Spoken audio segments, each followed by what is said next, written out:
whahe kulisuduku a hiwa, koe wha awe raragi e superi, te lawe i whamanatu e tau, te au niko mo furu o kolisi.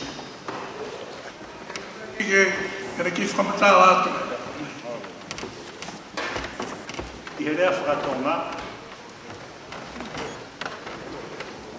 o ke motolo matotu ange mo maheni mo i rea, koe whakatou katea. Koe whalaua ka kaitonga he tika ke o mai kau Europei ki Pasifiki, na nau whalau po pao.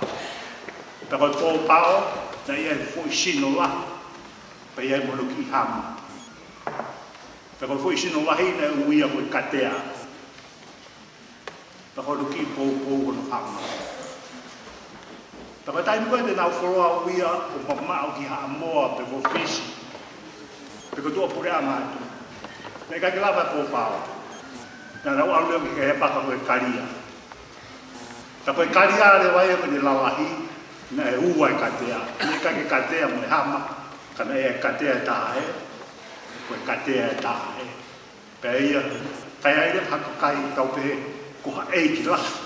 O ta taupe ta mai me whae, pe uire vai o whakatou katea. Ta taupe matau he. Tau koe me ka kai nihi, ko tau mata pe tau he. O koe nihi au ta taupe matau pa mo he. Ta uire vai ko whakatou wama. O koe e taha e kahe besi, o lawa ke whakatou katea, ke katea. Ko e ongo katea e korisko tupou. Hange e korisko tupou, ko pu karia o katea e ua. Ongo katea, ko e lotu mo e ako. Nei kai ki ngahe korisko tupou, ke ako e tātape. E katea tāpe. Ko e ongo katea, ko e lotu mo e ako. Pea o toi whakatou wang. Ke mau e ilo, pea mo e poto.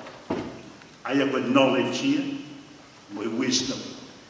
Ko nuhinga he ilo nā pahino, ai rea o asiai, e kupu o asiai, e whakatoa e katea, mo e whakatouanga, ko e ilo mo e poto, ko lotu mo e ako.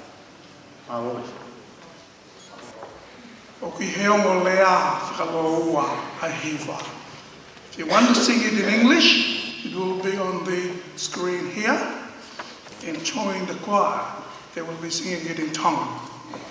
Ready?